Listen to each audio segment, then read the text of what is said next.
3 ай бұрын. Айқаймен ала алмайсың, ақылмен айламен басқар. Әл есімде. Бұдан дәл 3 ай бұрын 1941 жылы 13 июль күні генерал Иван Васильевич Панфиловпен тұңғыш рет кездесіп танысқанбыз. Мен Қазақстан әскери комиссариатының нұсқаушысы болып істейтінмін. Күн сайын сағат 12-ден 1-ге дейін түскі тамақ ішуге баратынбыз. Тамақтанып, қызметке қайтып келе жатқан бетім еді.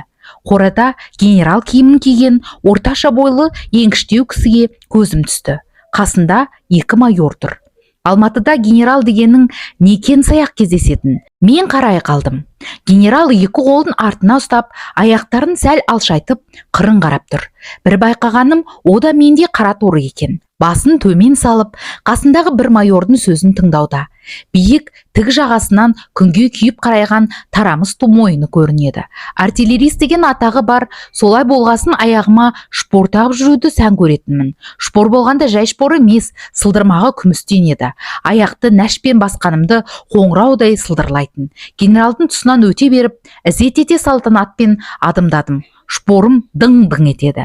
Генерал бұрылып қарап, қолын шекесіне апарып сәлемімді алды. Танауының алдында 2 шоқ мұрты бар. Егде тартқан кісі болса да, мұртына әлі құрметпен. Шыршытты шығырыңқы, сығырайған көздері сәл қиғаштау біткен. Осыған қарап, татар ғой деп ойладым. Бөлмеге кірген соң жолдастардан, сыртта тұрған генерал кім? Бізге келген себебі не екен деп сұрадым. Генерал Панфилов, Қырғызстанның әскери комиссары, десті олар. Республиканың әскери комиссары дегенің кім екенін сіз білесіз бе? Ол әскер қызметін өтеуге міндеттілердің есебін алып, жасөспірімдерді даярлап, армия қатарына шақырып отыратын Совет мемлекетінің әскери комиссариатының бастығы. Ертеректе Қазақ-Қырғыз әскери комиссариаттарының арасында социалистік жарыс шарты жасалған еді. Бұл шарт жылына 1-2 рет қайта жасалатын. Әлгі генералдың келуі осыған байланысты ғой деп жордық бәріміз. Столыма отырып, папкамды ашып қағазымды алдым. Әлі есімде, сол күні мен комсомолдың жаяу жарысының жоспарын жасап жатыр едім. Бұл маңызды да, қажетті де жұмыс. Онда дауым жоқ, бірақ сол кездері бұған өзімнің көңілім толмай жүрді. Соғыстың басталғанына 1 айдай болған. Радиодан, газеттерден соңғы хабарларды, жаңа бағытта шабуылын өршітіп, жау тағы бірнеше қалаларды алғандығын күнде естиміз. Тап осындай қиындық қыстау кезінде мен Қызыл армияның аға лейтенанты Майданның 3000 километр жерде Алматыда жарыстың жоспарын жасап отырмын. Мұның өзіме лайық па? Лайық емес, бауыржан, лайық емес деп қынжылатынмын. Есік ашылып, әлгі генерал кіріп келді. Қасында мен көрген 2 майор. Біз ізетпен орнымыздан тұрдық. Отырыңыздар, дейді генерал. Аман ба, аға лейтенант Момышұлы қайсыңыз? Мұнысы несі? Мені сұраған себебі не екен деп көңілім қобалжып, мен орнымнан тұрдым. Генерал жымиып күлді. Отырыңыз, жолдас Момышұлы, отырыңыз. Сөйлегенде қоңыр даусы сәл қырылдап шығады. Қасыма келіп, орындыққа отырды да қызыл жиек фуражкасын алып стол үстіне қойды. Машинкамен алдырған тықыр шашы бурыл тартыпты. Келбетінде, жүзінде, сөйлеуінде, жүз тұрысында өктемдіктің ешқандай белгісі жоқ. Тек қиғаш біткен түксиген қалың қасы ғана тұлғасындағы басқа көрінісіне қарама қайшы секілді. Танысып қояйық деді ол маған. Менің аты жөнім Иван Васильевич Панфилов. Сіздің Алматыда жаңа дивизия білесіз бе? Жоқ, білмеймін. Білмесеңіз, сол дивизияның командирі мен боламын. Орта Азия әскери округының бұйрығы бойынша сіз дивизияға батальон командирі боларсыз. Осын айтып, қалтасының жарлық қағазды алып маған ұсынды. Ісіңізді өткізуге қанша уақыт керек? Көп емес, 2 сағатта барып жетем ғой. Ол біраз ойланып отырды. Асығудың керегі не? Әйеліңіз бар ма? Бар. Онда бүгін үй ішіңізбен қоштасып, соң ертең сағат 12-де маған келіңіз. Ертеңінде сағат 12-ге 5 минут қалғанда Қызыл армия үйінің баспалдағы мен жоғары көтерілдім. Генералды тұрған бөлмені сұрап алып есігін қақтым. Генерал жауырыны бүкшиіп, басын төмен салып, алдында жатқан бір қағаздарға үңіліп отыр екен. Панфиловпен бұдан кейін де талай кездестім, бірақ қағазбен шұғылданып отырғанын көргенім осы жолы ғана. Кейін Москва төлінде байқағаным, өзінің жанынан тастамай ылғи алып жүретін бір ғана қағазы топографиялық карта еді. Қазір де сол карта алдында жатыр.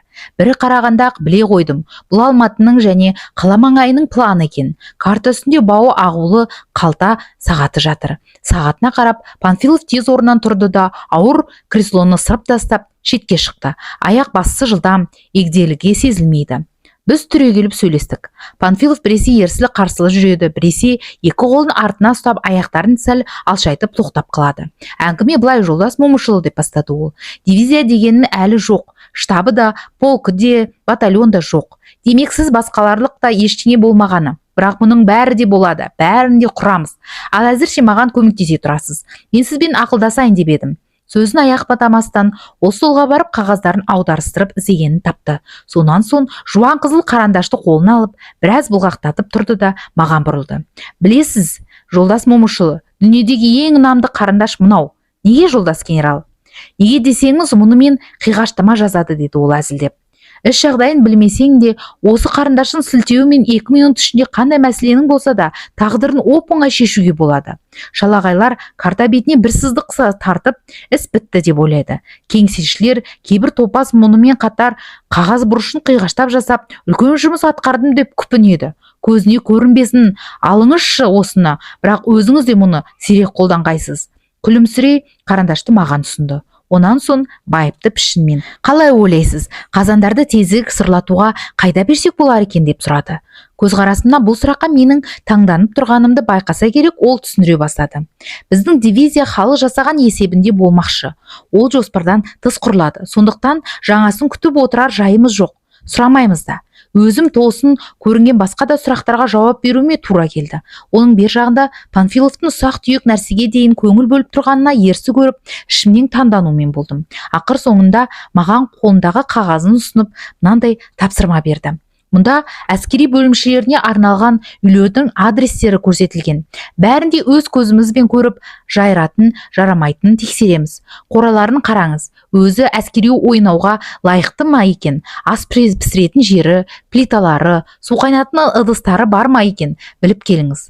Генералдың осындай ұсақ мәселелермен шұғылданғаны несі, деп тағы да таңдандым. Панфилов менің бетіме тесіле қарап: ұқтың ба, деп сұрады. Ұқтым, жолдас генерал. Ол сағатын қолын алды. Бұған сізге қанша уақыт керек? Кешке жақын бітірем, жолдас генерал. Кешке жақыны қалай? Бұл сөзді ұнатпады, білем. Қабағы түксиіп кетті. Сағат 6-да, жолдас генерал. Ол біраз ойланып тұрды да: сағат 6-да дейсіз бе? Жоқ, сағат 8-де мәлімдеңіз маған, деді. Күн санап уақыт өте берді. Мен генералдың кішігірім тапсырмаларын атқарумен болдым. Жаңа адамдар, жаңа командирлер үсті-үстіне келіп, дивизия өсе бастады. Бір күні Панфиловтан шыға бергенімде қарсы алдымнан артиллерия полковнигін кездестірдім. Аяқ-қол ұзын, ат жақты кісі екен. Бетіндегі 2 сызжат әжімі анадайдан көріне түсті. Мен ығысып жол бергенімде полковник жағымдағы қызыл үйекке қарап тоқтай қалды. Артиллеристпісіз, деп сұрады ол жұлып алғандай. Я, жолдас полковник, менің қарауыма келдіңіз бе? Онысын білмеймін. Батальон командирі болып тағайындалдым. Жаяу әскерге ме? Қалайша, жүріңіз генералға. Генералға барғасын әңгіменің ағысынан аңғардым. Омыраушыл полковник біздің дивизиядағы артиллерия полкының жаңадан келген командирі екен. Әмір етіңіз, жолдас генерал, бұл менің қарауыма барсын. Бүгіннен бастап дивизионды қабылдасын. Панфилов маған қарап: бұл жөнінде сіз не дейсіз, жолдас Момышұлы? Дивизионды басқара аласыз ба, деді. Жоқ, басқара алмаймын, жолдас генерал. Панфилов орнынан бір қозғалып жайласып отырды. Мұндайда оның 2 көзі күлімдеп, отша жайнайды. Әңгіменің қызығына түскен кісіше қасындағыларға әуесқойлықпен қарайды. Ал сіз бұған не айтасыз, дегендей полковниктің бетіне жымыңдап қарайды. Қалайша басқара алмайсыз, деп сұрады полковник ашулы түрмен. Батареяны басқардыңыз ғой? Иә, одан артық не керек? Әлде сіздің орныңызға дивизионға майор жіберу керек пе? Әлде академия бітірген біреуді сұраймыз ба? Сұрағанмен ондай адамды бізге бермейді. Сізден өтінем, жолдас генерал, мәселе осымен шешілсін. Мен әдеппен әрі қату пішінмен былай дедім: жолдас генерал, мен турасын айтуға міндеттімін. Дивизионды басқара алмаймын, білімім жеткіліксіз, дедім. Менің қарысып көнбеуіме кім кінәлі десеңізші? Профессор Дзянков. Әрине, ол менің дүниеде бар екенімді білмесе де, оның артиллерия атының теориясы деген 3 томдық кітабын артиллеристер кереметтей қадірлейді. Солардың әуеніне төңкеріліп, бұл кітапты мен де қызығатынмын, бірақ жоғары математика білмейтінмін, орта дәрежелі ғана білімім болатын. Тек 9 айлық артиллерия курсын бітіргенім, сондықтан бұл шығарманың негізінде қағидаларын әлі де меңгере алғаным жоқ еді. Ендеше Дьяконовтың әдісімен атыс есебін жасай алмайтын болсам, дивизионның командирі болып жарытам ба, батареялардың түйдектеп атуын басқара алам ба дейтінмін. Кейіннен соғыс кезінде артиллерияны, оның командирлерін бақылай жүріп, өз пікірімнің теріс екенін полковниктікі дұрыс екенін түсіндім. Шынында да ең жақсы академия соғыс болып шықты. Мен де ұрыс үстінде бұл өнерге жетіп, өз қатарымдағы командирлерден кем түспеген болар едім деп ойлаймын. Сонда сіздің қалауыңыз не деп сұрады полковник. Батарея. Ол не дегеніңіз? Менің батареяларымда кіші лейтенанттар отыр. Ендеше штаб бастығының жәрдемдішісі болып барғысы келе ме? Мен Құдай көрсетпесін деппін ғой. Сонда әңгімені ықыласпен тыңдап отырған генерал күліп жіберді. Олай деуіңіз бекер, жолдас Момышұлы. Штабтың аты тек бопырық қағаз емес, қызыл қарандаш та емес. Қандай қызыл қарандаш деп сұрады полковник. Оның сізге де қатысы бар ғой деймін, полковник, деді Панфилов әзілдеп. Мәнісін сізге дейін кейін түсіндіремін. Сонан соң байсалды пішінмен, жарайды, ойланып көрейік. Барыңыз, жолдас Момышұлы, деді. Бұл әңгіме нақ сол күні қайта қозғалды. Мен штаб бойында нәубетші, яғни дежурный едім. Түн ортасы ауған мезгіл. Панфилов әлі жұмыс істеп отыр. Командирлерді кезек-кезек шақырып пікірлеседі. Дивизия қатары күннен күнге өсе берді. Жаздың күні оқушылар демалысқа кетіп, қаңырап бос қалған мектеп үйлеріне қаладан, колхоздан, армияға шақырылған ылғи орта жастағы 30 бен 35-тің арасындағы адамдар ағылып келіп жатты. Бұлардың көпшілігі бұрын әскери қызметте болмағандар. Дивизия бөлімдеріне алынғандар, болашақ панфиловшылар тап осы сағатта терең ұйқыда еді. Біз орналасқан үлкен тас үйде дабыр-дүбір басылған кез. Бір мезгілде сырқырап, есік ашылып, дәлізде аяқ дыбысы естілді. Жүрісінен генерал екенін біліп, орнынан тұрдым да гимнастеркамды түзеттім. Панфилов ашық тұрған есіктен қарап мені көрді. Сіз мұнамысыз, жолдас Момышұлы, нәубетшісіз бе деп сұрады. Үстінде генералдық кителі жоқ, іштен киетін ақ көйлегі ғана бар. Қолында сүлгісі, жуынуға шыққан беті екен. Жүзі солғын, қабағы қатыңқы, шаршаңқы көрініп тұр. Бөлме іші көгала түтін еді. Панфилов терезені ашып текшеге отырды. Сіз туралы ойланып та толғанып та көрдім, жолдас Момышұлы, деді ол. Айтыңызшы, сізді қайтсем жөн болады? Сіз қайда жіберсеңіз, сонда барамын, жолдас генерал. Ал егер өз пікірімді сұрасаңыз, отырыңыз, я, өз пікіріңізді сұрасам ше. Дивизион емес, батарея, я батальон беруіңізді өтінер едім. Батальон дейсіз бе? Батальонды басқару да оңай емес, жолдас Момышұлы. Жалпы әскерлік тактикадан, ұрыс жүргізу тәсілінен хабарыңыз бар ма? Бұл жөнінде не нәрсе оқыдыңыз? Мен оқып шыққан кітаптарымды атадым. Ал шегіне ұрыс жүргізу тәсілімен таныспысыз? Бұдан хабарыңыз бар ма? Жоқ, жолдас генерал. Я, батальонды басқару сізге оңай тимейді, деп Панфилов маған тесіле қарағанда бетімнен отым шықты. Намыстандым. Мүмкін солай шығар. Бақ абыроймен өлу қолымнан келеді, жолдас генерал, дедім қызбалақтықпен. Батальонмен бірге ме? Әрине, Панфилов күліп жіберді. Мұндай командирге Алла разы болсын. Жоқ, мұныңыз жөн болмайды, жолдас Момышұлы. Қайта батальонмен бірге 10, 20, 30 ұрысты бастан өткеріп, батальонды аман сақтап қала біліңіз. Сонда солдат сізге алғыс айтады. Ол терезе алдына түсіп, менің қасымдағы былғарымен тысталған диванға келіп отырды. Кезінде мен де солдат болғам, жолдас Момышұлы. Солдат деген өлімге ынтық емес. Ол ұрысқа барғанда өлім тілемейді, өмір тілейді. Осыған ұғынатын командир керек солдатқа. Сіз болсаңыз батальонмен бірге өлем деп оп-оңай айта саласыз. Батальонда жүздеген адам бар, жолдас Момышұлы. Олардың өмірін сізге қалай сеніп тапсырам? Мен дөмедім. Панфилов та менің бетіме қарап біраз үнсіз отырды. Сонымен не айтасыз, жолдас Момышұлы? Оларды өлім үшін емес, өмір үшін ұрысқа бастауға барсыз ба, деді. Бастауға бармын, жолдас генерал. Міне, солдаттың жауабы солай келеді. Ал енді ол үшін не керек екенін білесіз бе? Сіз айтсаңыз екен деп өтінемін, жолдас генерал. Қуын қара, ең алдымен жолдас Момышұлы мынау керек, деп ол өз маңдайын нұқып көрсетті. Ішінде болсын, бір сыр айтайын. Әскери адамдардың ішінде де ақмақтар болады, деп құпиялап құлағыма сыбырлады. Ол кенет түсін суытып тағы да сөйледі. Бұдан басқа тағы бір өте қатал нәрсе керек. Оның аты тәртіп. Мен абайсызда, бірақ сіз өзіңіз дей бердім де жымбыла қалдым. Сөйлеңіз, мен туралы бірдеме айтқыңыз келіп отыр ғой. Бірақ менің батылым бара қоймады.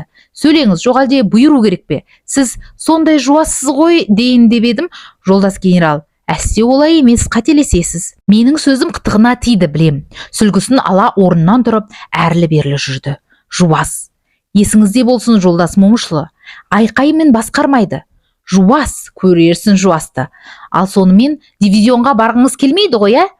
Мен үндеместен генералға қарадым. Сонда ол, сізді академияға жіберсе болар еді. Бірақ реті келмеді. Жарайды, қалауыңыз болсын. Әрине, полковник маған ренжіп, бірақ шегіне ұрыс жүргізу тәсілін қолданармын. Сөйтіп батальонға барасыз, деді. Құп, жолдас генерал. Сонымен не керек, артиллерист басын батальонның командирі болғаным ғой. Тағы да бірнеше күнді штабта өткіздім. Сырттан қарағанда жуас көрінген осы ақ пейіл генералдың дивизияны қалай басқаратынын бақылап, байқауға тырыстым. Бастапқы кездің өзінде ақ оның жуастығы көпшіліктің мағынасындағы жуастық емес, қайта бұл оның ақылын, асқан адамгершілігін сипаттайтын қасиеті екенін ұқтым. Әйткенмен ол ылғи жуас бола бермейтін. Әскери уставтың талаптарын орындамағандарды қатал жазғыратын. Бір күні Панфиловтың бөлмесінде тұрғанымда бір штаб командирі кіріп келді. Панфиловтың әмісе отырыңыз дейтін сөзін қалып алып кетсе керек, әлгі рұқсатсыз ақ өз бетімен орындыққа отыра кетті. Сонда Панфилов тұрыңыз деп секіді. Шығыңыз үйден, сыртта тұрып біраз ойланыңыз да соң қайта келіңіз. Панфилов өзінің берген тапсырмаларын, бұйрықтарын ешқашанда ұмытпайды. Оның орындалғанын уақытылы тексеріп отырады. Генералдың бір дағдысы сағатының дөң әйнегін бас бармағымен ылғи сипап отырады. Кейде оны жас нәрестедей мәпелеп отыр екен деп ойлайсың. Бір жұмыста кеш қалсаң, ол себебін тексереді. Тапсырмасын уақытылы орындамаған бір командирді қалай жерлегенін көргенім де бар. Сіз ар ұятты, жоқ, тәртіпсіз екенсіз. Келгеніңізге санаулы күн болса да барып тұрған жалқау екендігіңіз көрінді деп генерал әлгіні жерден алып жерге салды. Қабағы түксиіп, өзгеше біткен қалың қасы бұрынғыдан бетер қиғаштанып кетті. Ақырып сөйлеместен де дауысы әдеттегідей қатулы естілді. Аузынан шыққан әр сөзі батпан күрзедей салмақпен әлгі жалқаудың басын соғылып жатқандай болды. Есімде қалған тағы бір кішігірім оқиғаны айтайын. Генералдың тапсыруы бойынша дивизияның атына келген алғашқы минометтерді қоймаға тасып жатқанбыз. Мен терезеден бір қызыл әскерге дауыстап, қоймаға барып минометті тез әкел, 5 минуттың ішінде осында болсын дедім. Кейін бұрыла бергенде маған тесіле қарап тұрған Панфиловты көрдім. Көзқарасында кегесін шырай байқалады. Өткен жолғыдай бетімнен отым шықты. 5 минуттың ішінде ол үлгере алмайды, жолдас Момышұлы, деді генерал. Бұдан басқа дәнеңе айтқан жоқ.